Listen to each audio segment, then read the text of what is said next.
Hi అండి అందరికీ. ఈరోజు మనం సిక్స్త్ క్లాస్ నుంచి తెలుగు సబ్జెక్ట్ కొన్ని తెలంగాణ పదాల గురించి అయితే ఈరోజు మనం తెలుసుకుందాం. తెలంగాణ పదం అలాగే వాటి యొక్క అర్థాలను గురించి ఈరోజు మనం తెలుసుకుందాం. గమ్మున అనగా మాట్లాడకుండా అనే అర్థం వస్తుంది. పిరం ధర ఎక్కువ, గొట్టు కఠినం, జరంత కొంచెం, లొల్లి గొడవ, మస్తు ఎక్కువ, బిరాన అనగా తొందర, సైదం గోధుమ పిండి, ముత్తెమంత కొంచెం. ఇక్కడ జరంత అన్న కొంచెమే, ముత్తెమంత అన్న కొంచెమే.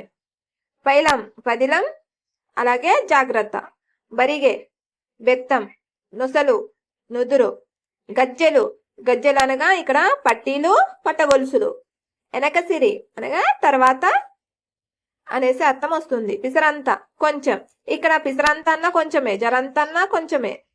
అలాగే సర్ది జలుబు, నీవద్ది నిజం. అలాగే ఇంకొన్ని అర్థాలను గురించి అయితే మనం తెలుసుకుందాం.